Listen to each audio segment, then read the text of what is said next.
Os ensinamentos aqui são variados. Fora o amigo de Belarmino quem tomara a palavra, mostrando agradável maneira de dizer, continuou. Há 3 anos sucessivos venho diariamente ao centro de mensageiros. As lições são sempre novas. Tenho a impressão de que as bênçãos do Espiritismo chegaram prematuramente ao caminho dos homens. Se minha confiança no Pai fosse menos segura, admitiria essa conclusão. Belarmino, que observava atento os gestos do amigo, interveio explicando que o nosso monteiro tinha grande experiência no assunto, no que ele respondeu. Sim, experiência não me falta. Também andei às tontas nas semeaduras terrestres. Como sabem, é muito difícil escapar à influência do meio quando em luta na carne. São tantas e tamanhas as exigências dos sentidos em relação com o mundo externo que não escapei igualmente a doloroso desastre. A multiplicidade de fenômenos e as singularidades mediúnicas reservam surpresas de vulto a qualquer doutrinador que possua mais raciocínios na cabeça que sentimentos no coração. Em todos os tempos, o vício intelectual pode desviar qualquer trabalhador mais entusiasta que sincero, e foi o que me aconteceu. Não preciso esclarecer que também parti de nosso lar noutro tempo em missão de entendimento espiritual. Não ia para estimular fenômenos, mas para colaborar na iluminação de companheiros encarnados e desencarnados. O serviço era imenso. Nosso amigo Ferreira pôde dar testemunho porquanto partimos quase juntos. Recebi todo o auxílio para iniciar minha grande tarefa e intraduzível alegria me dominava o espírito no desdobramento dos primeiros serviços. Minha mãe, que se convertera em minha devotada orientadora, não cabia em si de contente. Enorme entusiasmo instalara-se-me no espírito. Sob meu controle direto estavam alguns médiuns de efeitos físicos, além de outros consagrados à psicografia e à incorporação. E tamanho era o fascínio que o comércio com o invisível exercia sobre mim que me distraí completamente quanto à essência moral da doutrina. Tínhamos 4 reuniões semanais, às quais comparecia com assiduidade absoluta. Confesso que experimentava certa volúpia na doutrinação aos desencarnados de condição inferior. Para todos eles, tinha longas exortações decoradas na ponta da língua. Aos sofredores, fazia ver que padeciam por culpa própria. Aos embusteiros, recomendava enfaticamente a abstenção da mentira criminosa. Os casos de obsessão mereciam-me ardor apaixonado. Estimava enfrentar obsessores cruéis para reduzi-los a zero no campo da argumentação pesada. Outra característica que me assinalava a ação firme era a dominação que pretendia exercer sobre alguns pobres sacerdotes católicos romanos desencarnados em situação de ignorância das verdades divinas. Chegava ao cúmulo de estudar pacientemente longos trechos das Escrituras, não para meditá-los com o entendimento, mas por mastigá-los a meu bel prazer, bolsando-os depois aos espíritos perturbados em plena sessão, com a ideia criminosa de falsa superioridade espiritual. O apego às manifestações exteriores desorientou-me por completo. Acendia luzes para os outros, preferindo, porém, os caminhos escuros e esquecendo a mim mesmo. Somente aqui, de volta, pude verificar a extensão da minha cegueira. Por vezes, após longa doutrinação sobre a paciência, impondo pesadíssimas obrigações aos desencarnados, abria as janelas do grupo de nossas atividades doutrinárias para descompor as crianças que brincavam inocentemente na rua.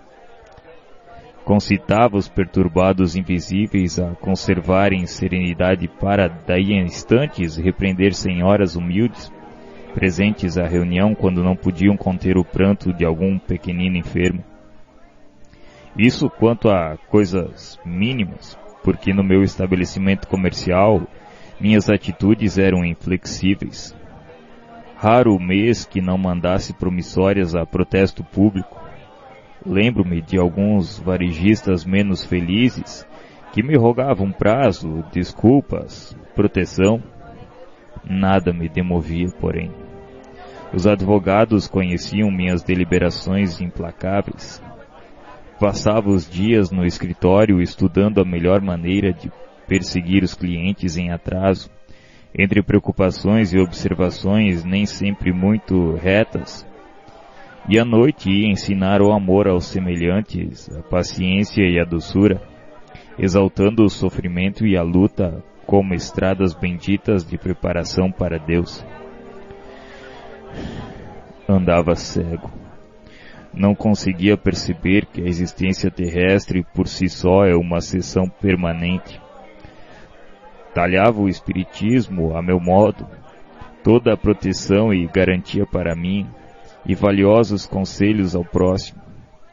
Ao demais disso, não conseguia retirar a mente dos espetáculos exteriores. Fora das sessões práticas, minha atividade doutrinária consistia em vastíssimos comentários dos fenômenos observados, duelos palavrosos, narrações de acontecimentos insólitos, crítica rigorosa dos médiuns. De desvio em desvio, a angina encontrou-me absolutamente distraído da realidade essencial. Passei para cá, qual demente necessitado de hospício. Tarde reconhecia que abusara das sublimes faculdades do verbo. Como ensinar sem exemplo, dirigir sem amor? Entidades perigosas e revoltadas aguardaram-me a saída do plano físico. Sentia, porém, comigo singular fenômeno.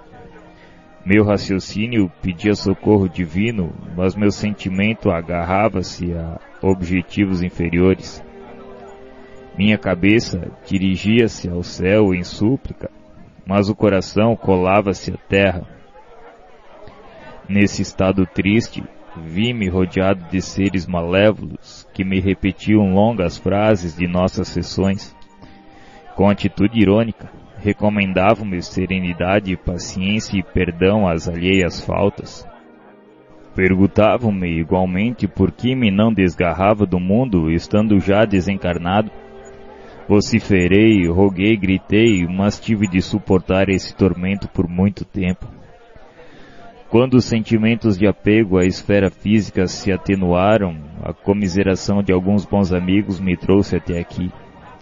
E imagine o irmão que meu espírito infeliz ainda estava revoltado, sentia-me descontente. Não havia eu fomentado as sessões de intercâmbio entre os dois planos? Não me consagrara ao esclarecimento dos desencarnados? Percebendo-me a irritação ridícula, amigos generosos submeteram-me a tratamento. Não fiquei satisfeito.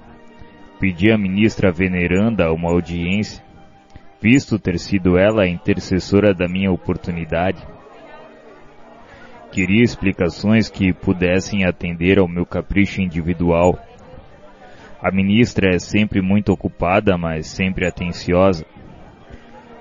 Não marcou a audiência, dada a insensatez da solicitação. No entanto, por demasia de gentileza, visitou-me em ocasião que reservara a descanso.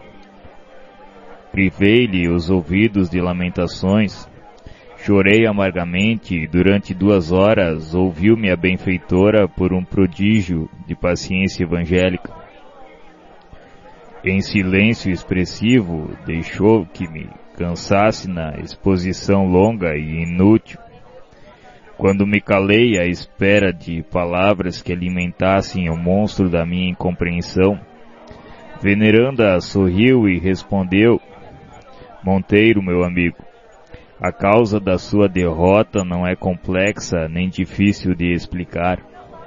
Entregou-se você excessivamente ao espiritismo prático junto dos homens, nossos irmãos, mas nunca se interessou pela verdadeira prática do espiritismo junto de Jesus, nosso mestre.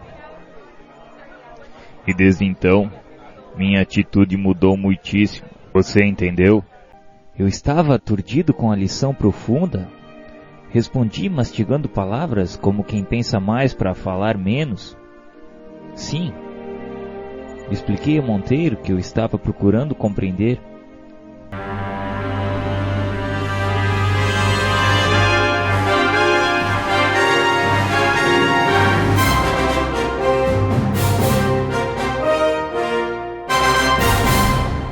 Eu não estava farto de lições, mas para o momento havia aprendido bastante.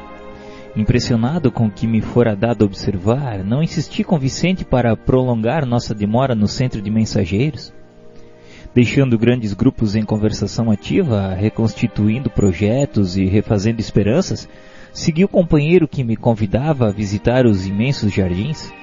Roseirais enormes balsamizavam a atmosfera leve e límpida.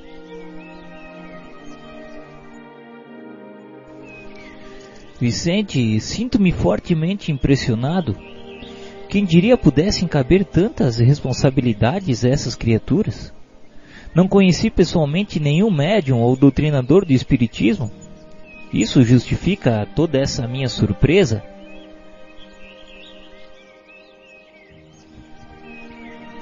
Você, meu caro André, procede das câmaras de retificação onde os trabalhos são muito reservados e circunscritos. Talvez sua impressão provenha dessa circunstância. Verá, porém, com o tempo que existem aqui locais de conversações dessa natureza referente a todas as oportunidades perdidas. Já visitou alguma dependência do Ministério do Esclarecimento? Localizam-se ali os enormes pavilhões das escolas maternais. São milhares de irmãs que comentam por lá as desventuras da maternidade fracassada, buscando reconstituir energias e caminhos. Ainda ali temos os centros de preparação à paternidade. Grandes massas de irmãos examinam o quadro de tarefas perdidas e recordam com lágrimas o passado de indiferença ao dever. Nesse mesmo ministério temos a especialização médica. Nobres profissionais da medicina que perderam santas oportunidades de elevação lá discutem seus problemas. Mas Vicente, entretanto somos médicos e não nos encontramos lá. Sim, André. Infelizmente para nós ambos caímos em toda a linha. Não só na qualidade de médicos, mas muito mais como homens, pois que se disse a você o que sofri, ainda não contei o que fiz. Ainda no esclarecimento, temos o Instituto de Administradores, onde os espíritos cultos procuram restaurar as forças próprias e corrigir os erros cometidos na mordomia terrestre. Nos campos de trabalho do Ministério da Regeneração, existem milhares de trabalhadores que se renovam para a recapitulação das grandes tarefas da obediência. Somos numerosos, os falidos nas missões terrestres, e note-se que todos os que hajam chegado a zonas como nosso lar devem ser levados à conta dos extremamente felizes. Temos aqui 2 ministérios celestiais, como o da elevação e o da união divina, cuja influenciação santificante eleva o padrão dos nossos pensamentos sem que o percebamos de maneira direta. O estágio aqui, André, representa uma bênção do Senhor, e por muito que trabalhássemos, nunca retribuiríamos essa colônia na medida de nosso débito para com ela. Nossa situação é a de abrigados em verdadeiro paraíso, pelo ensejo de serviço edificante que se nos oferece. Quanto a outros companheiros nossos, quanto a muitos estão fazendo angustiosas estações de aprendizado nas regiões mais baixas. São infelizes prisioneiros um dos outros, André, pela cadeia de remorsos e malignas recordações. No que concerne à medicina, os colegas de bancarrota espiritual são inúmeros. A saúde humana é patrimônio divino e o médico é sacerdote dela. Os que recebem o título profissional em nosso quadro de realizações, sem dele se utilizarem a bem dos semelhantes, pagam caro a indiferença. Os que dele abusam são, por sua vez, situados no campo do crime. Jesus não foi somente o mestre, foi médico também. Deixou no mundo o padrão de cura para o reino de Deus. Ele proporcionava socorro ao corpo e ministrava fé à alma. Nós, porém, meu caro André, em muitos casos terrestres, nem sempre aliviamos o corpo e quase sempre matamos a fé. As palavras sensatas do amigo caíam-me na alma como raios de luz. Tudo era verdade, simples e bela. Ainda não pensara de fato em toda a grandeza do serviço divino de Jesus médico. Ele expulsara febres malignas, curara leprosos e cegos de nascença, levantara paralíticos, mas nunca ficava apenas nisso. Reanimava os doentes, dava-lhes esperanças novas, convidava-os à compreensão da vida eterna. Engolfara-me em pensamentos grandiosos quando Vicente continuou. Tem um amigo nosso, colega de profissão, que se encontra nas zonas inferiores há alguns anos, André, atormentado por 2 inimigos cruéis. Acontece que ele muito faliu como homem e médico. Era cirurgião exímio, mas tão logo alcançou renome e respeito geral, impressionou-se com as aquisições monetárias e caiu desastradamente. Nos dias de grandes negócios financeiros, deslocava a mente das obrigações veneráveis, colocando-a distante na esfera dos banqueiros comuns. Não fosse a proteção espiritual, essa atitude teria comprometido oportunidades vitais de muita gente. A colaboração do pobre amigo tornara-se quase nula, e alguns desencarnados nas intervenções cirúrgicas que ele praticava, notando-lhe a irresponsabilidade, atribuíram-lhe a causa da morte física quando não a esperavam, voltando-lhe ódio terrível. Amigos do operador prestaram esclarecimentos justos a muitos.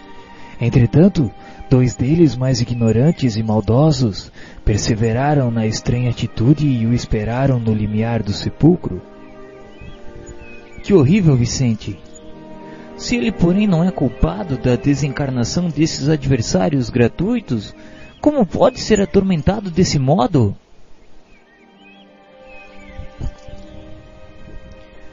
Realmente ele não tem a culpa da morte deles.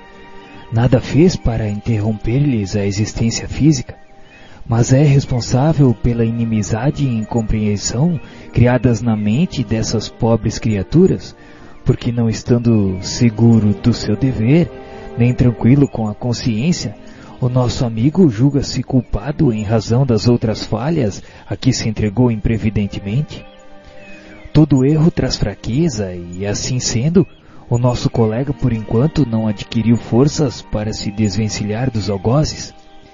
Perante a justiça divina, portanto, ele não resgata crimes inexistentes, mas repara certas faltas graves e aprende a conhecer-se a si mesmo, a entender as obrigações nobres e praticá-las, compreendendo, por fim, a felicidade dos que sabem ser úteis com segurança de fé em Deus e em si mesmo. A noção do dever bem cumprido, André, ainda que todos os homens permaneçam contra nós, é uma luz firme para o dia e abençoado travesseiro para a noite. O nosso colega, tendo abusado da profissão, entrou em dolorosa prova. Eu havia compreendido. Onde exista uma falta, pode haver muitas perturbações. Onde apagamos a luz, podemos cair em qualquer precipício. Vicente fez um sinal de afirmativo e calou-se, andando muito tempo ao meu lado, como se estivesse surpreendido como eu, defrontando as avenidas de rosas. Depois de longas meditações, me convidou a regressar ao nosso núcleo para ouvir as novas instruções de Aniceto, ainda hoje, e referentemente ao serviço comum.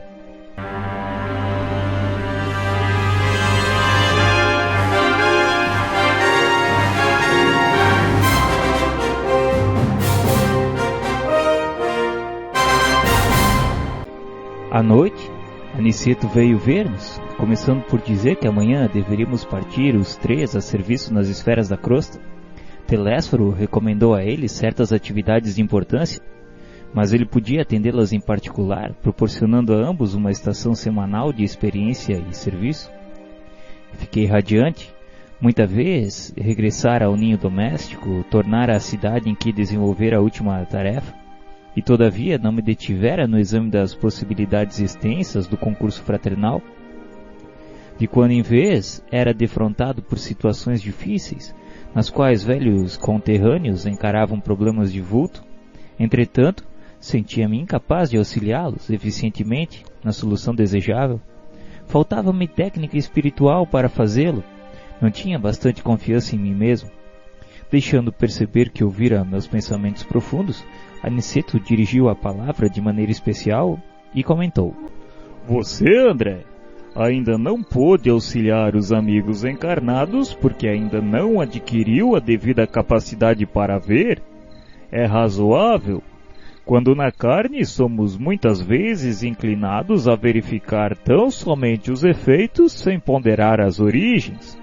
No mendigo vemos apenas a miséria, no enfermo somente a ruína física. Faz-se indispensável identificar as causas. Procuraremos, contudo, remediar a situação. Amanhã pela madrugada, você e Vicente apareçam no gabinete de auxílio magnético às percepções, que fica junto ao centro de mensageiros. Darei as providências para que vocês alcancem o necessário melhoramento da visão.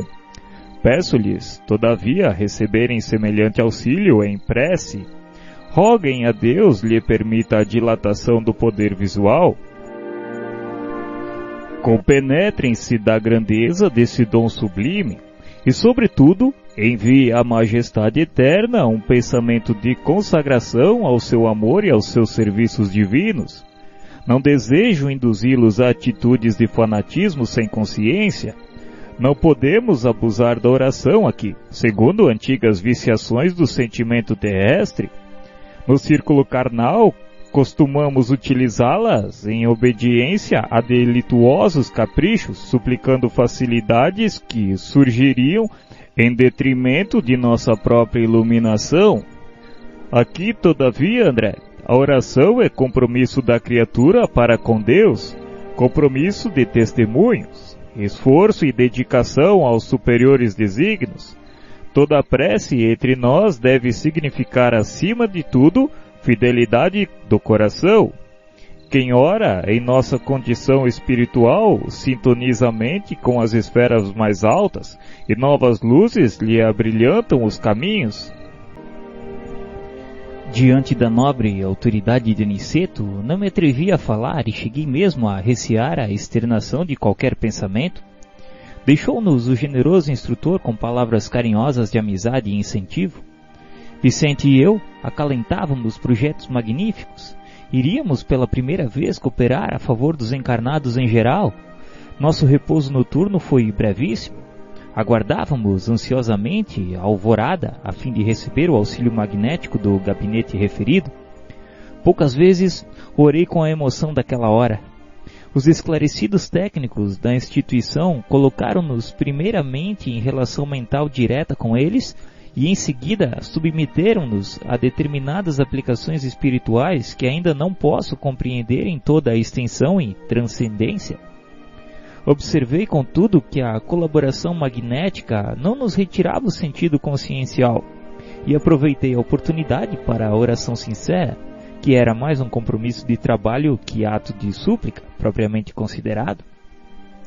Decorrido certo tempo, fomos declarados em liberdade para sair, quando nos prouvesse.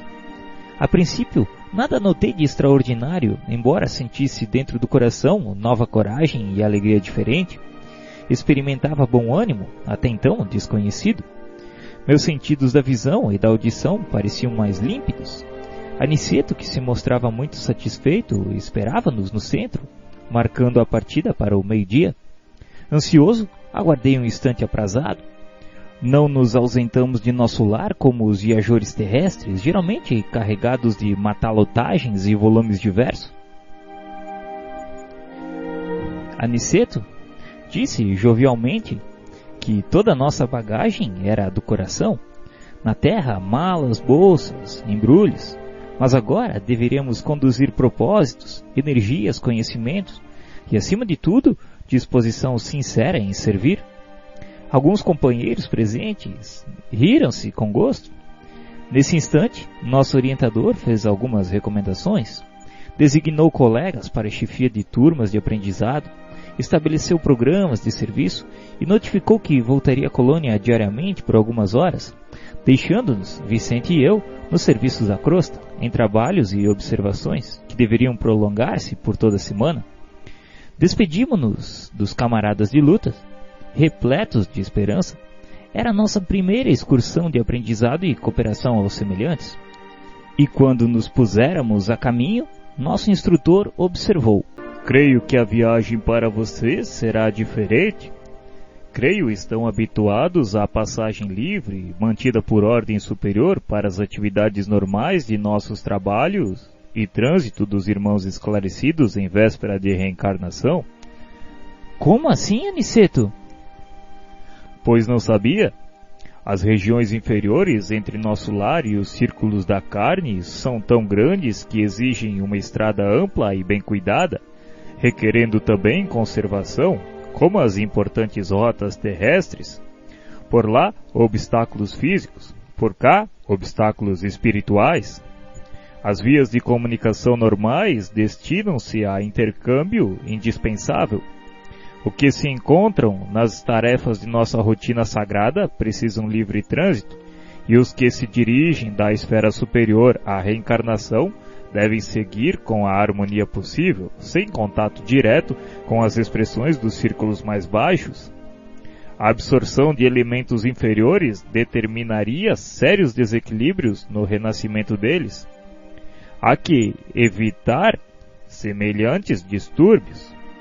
Nós, porém, seguimos numa expedição de aprendizado e experiência. Não devemos, por isso, preferir os caminhos mais fáceis.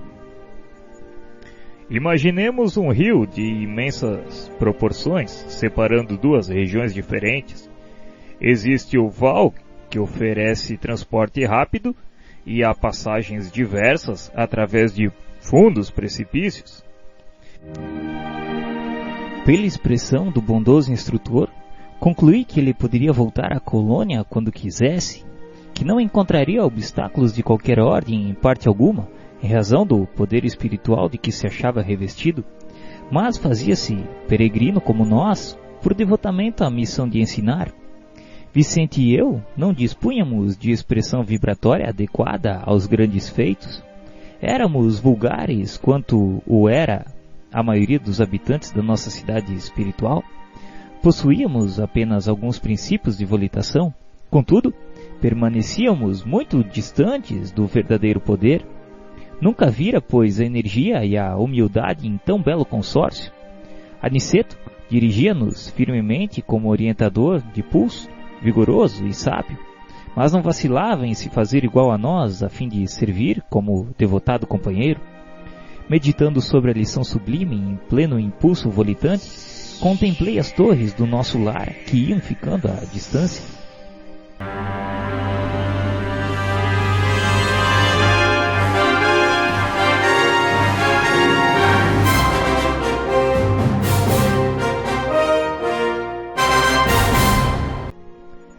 Depois de empregarmos o processo de condução rápida, atravessando imensas distâncias, surgiu uma região menos bela. O firmamento cobria-se de nuvens espessas e alguma coisa que eu não podia compreender impedia-nos a volitação com facilidade. Creio que o mesmo não acontecia ao nosso instrutor, mas Vicente e eu fazíamos enorme esforço para acompanhá-lo. Aniceto percebeu de pronto os nossos obstáculos e considerou: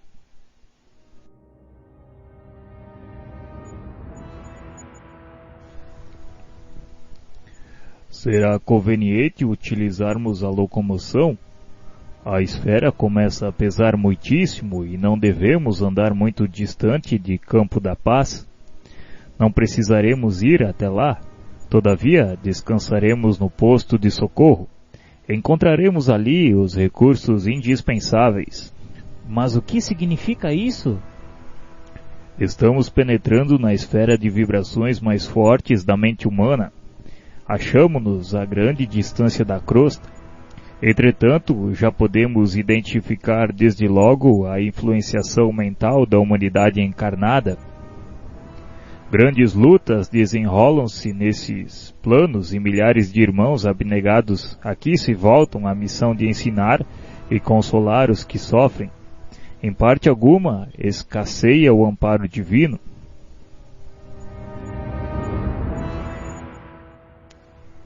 Nesse instante, chegáramos ao cume de grande montanha, envolvida em sombra fumarenta. No solo, desenhava-se trilhas diversas, à maneira de labirintos bem formados. Observando-nos a estranheza, Aniceto falou com otimismo para seguirmos.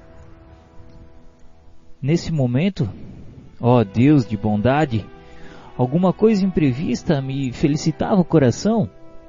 Contrastando as sombras, raios de luz desprendiam-se intensamente de nossos corpos. Extraordinária comoção apossou-se de minha alma. Vicente e eu ajoelhamo-nos a um só tempo, banhados em lágrimas, enviando ao Eterno os nossos profundos agradecimentos em votos de júbilo fervoroso. Estávamos embriagados de ventura. Era a primeira vez que me vestia de luz, luz que se irradiava de todas as células de meu corpo espiritual. Aniceto, que se mantinha em pé, a contemplar-nos com expressão de alegria, falou comovidamente. Muito bem, meus amigos. Agradeçamos a Deus os dons de amor, sabedoria e misericórdia. Saibamos manifestar ao Pai o nosso reconhecimento. Quem não sabe agradecer, não sabe receber e muito menos pedir. Durante muito tempo, Vicente e eu mantivemos-nos em prece repleta de alegrias e de lágrimas. Em seguida, retomamos a marcha como se estivéssemos vestidos em sublime luminosidade. As surpresas, no entanto, sucediam-se ininterruptamente. Aquelas vias de comunicação eram muito diversas das que conhecia até ali. Mergulhávamos num clima estranho, onde predominavam o frio e a ausência da luz solar. A topografia era um conjunto de paisagens misteriosas, lembrando filmes fantásticos da cinematografia terrestre. Picos altíssimos semelhavam vigorosas agulhas de treva, desafiando a vastidão. Descíamos sempre, como viajores ladeando escuros precipícios, em país de exotismo ameaçador. Esquisita vegetação subia do solo de espaço a espaço entre os grandes abismos. Aves de horripilante aspecto surgiam medrosas de quando em quando, enchendo o silêncio de pios angustiados. Rija ventania soprava em todas as direções. Profundamente assombrado, comprei o ânimo e perguntei ao nosso instrutor o que me dizia de tudo aquilo. Eu ignorava que houvesse tais regiões entre a crosta e a nossa cidade espiritual. À nossa frente, sinto um mundo novo, que me era totalmente desconhecido, e conhecendo o nosso instrutor, eu quis perguntar a ele não por ociosidade, mas porque aquelas terras me surpreendiam profundamente. Aniceto, sempre amável, sorriu docemente e me respondeu: Todo esse mundo que vemos é continuação da nossa terra, André.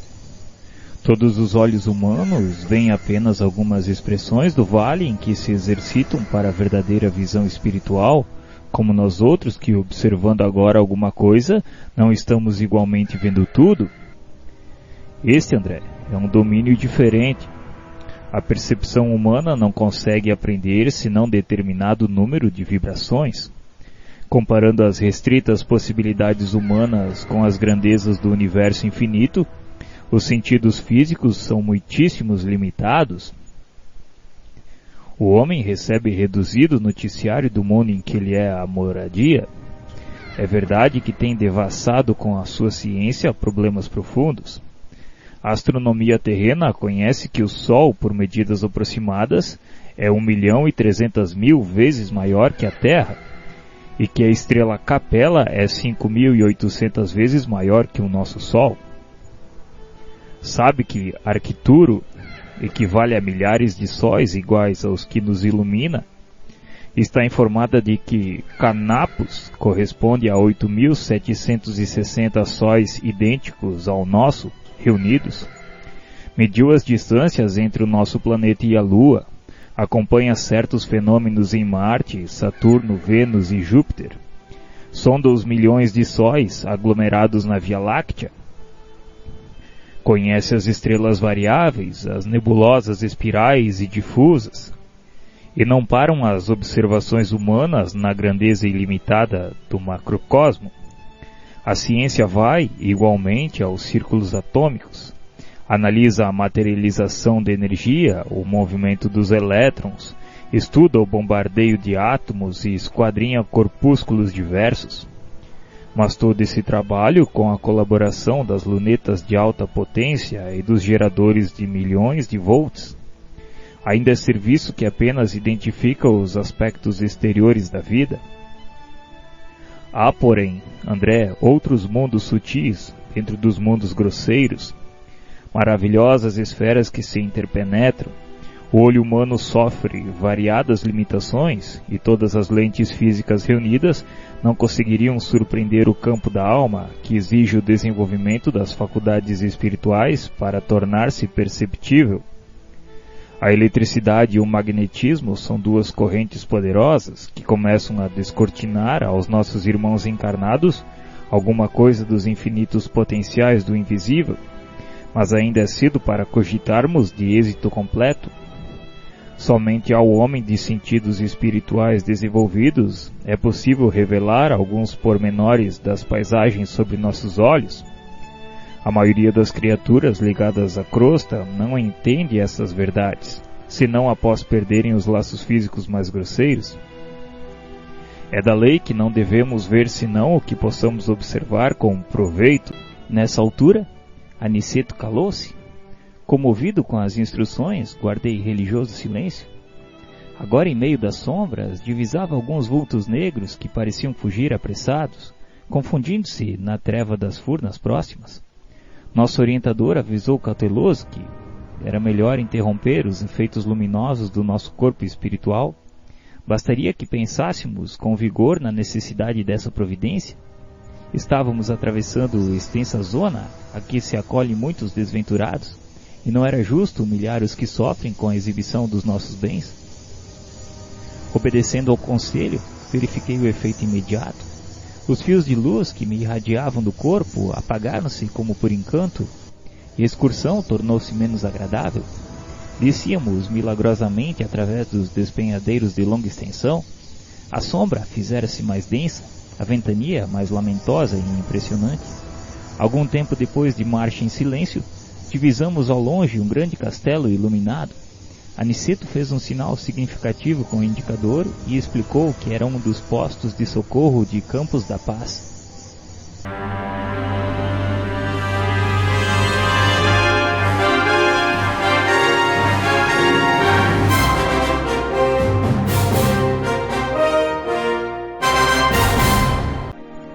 Deslumbrava-me a visão do castelo soberbo.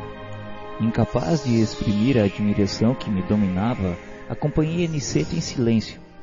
Com grande surpresa, entretanto, verifiquei que a construção magnífica não se mantinha sem defesa. Cercavam-na apesar dos muros numa extensão que meus olhos não conseguiam abranger. Quem imaginasse uma tal instituição localizada nas zonas invisíveis dificilmente conceberia contrafortes daquela natureza.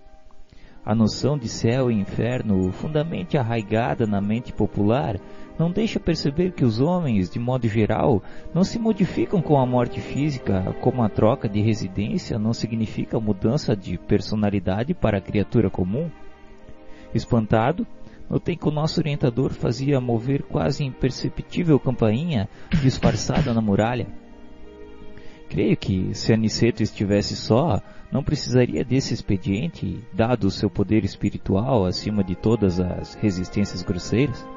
No entanto, estávamos em sua companhia e, mais uma vez, quis igualar-se a nós por fidalguia de tratamento. Ocultar a própria glória é do código do bom tom nas sociedades espirituais nobres e santas.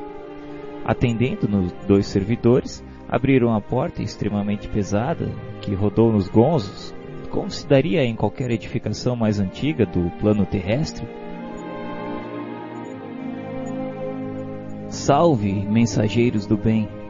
disseram ambos ao mesmo tempo, fixando Aniceto em atitude irreverente. Aniceto levantou a mão, que se fez luminosa nesse instante, e balbucionou algumas palavras de amor, retribuindo a saudação respeitosa. Entramos. Fiquei admirado. Pomares e jardins maravilhosos perdiam-se de vista. A sombra aí não era tão intensa, sentíamos banhados em suavidade crepuscular, graças aos grandes focos de luz radiante. O interior apresentava aspectos inesperados. Somente agora eu compreendia que a muralha ocultava a maioria das construções. Pavilhões de vulto alinhavam-se como se estivéssemos diante de prodigioso educandário. Turmas variadas de homens e mulheres dedicavam-se a serviços múltiplos. Ninguém parecia dar conta de nossa presença, tal o interesse que o trabalho despertava em cada um.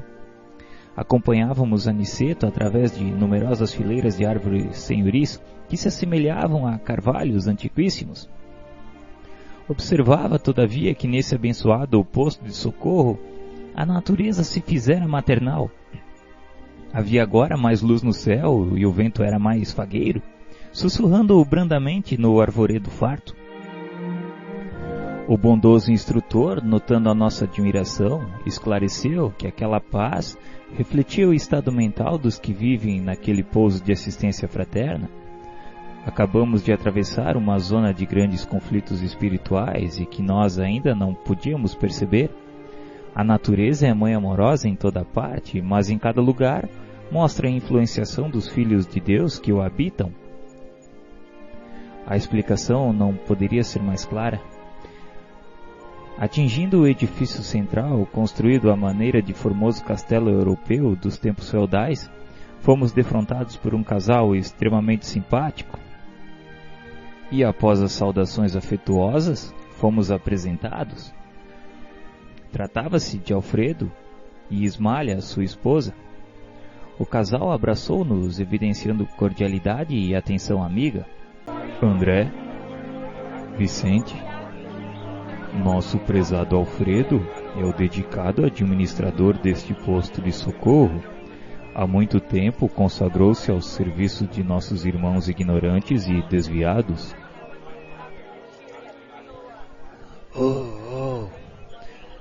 Não prossiga, nobre Aniceto.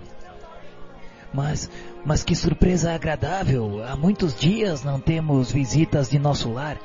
Ainda bem que vieram hoje, quando Ismalha veio igualmente ter comigo.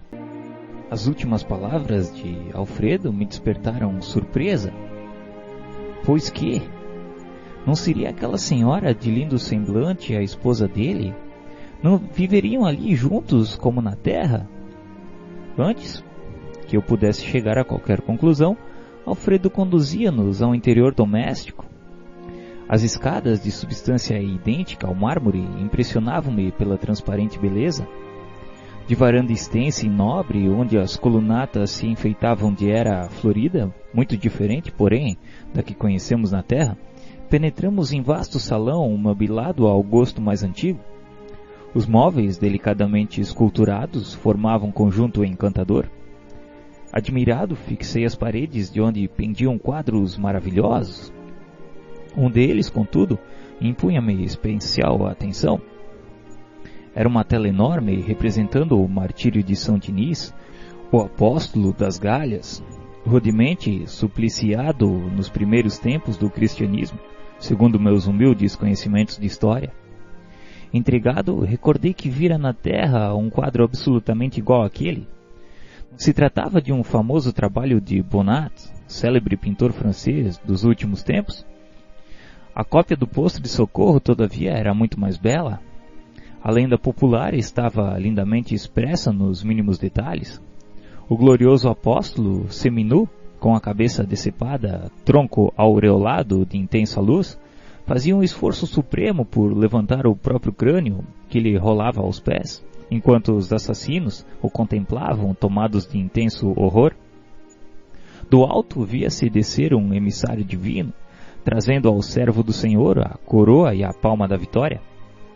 Havia, porém, naquela cópia profunda luminosidade, como se cada pincelada contivesse movimento e vida. Observando-me a admiração, Alfredo falou sorrindo.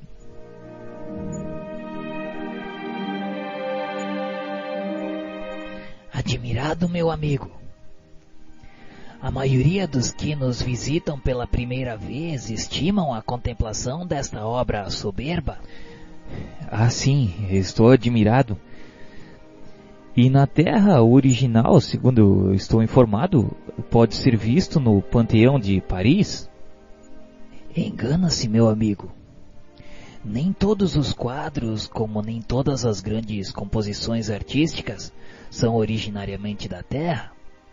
É certo que devemos muitas criações sublimes à cerebração humana, mas nesse caso o assunto é mais transcendente. Temos aqui a história real dessa tela magnífica. Foi idealizada e executada por nobre artista cristão numa cidade espiritual muito ligada à França.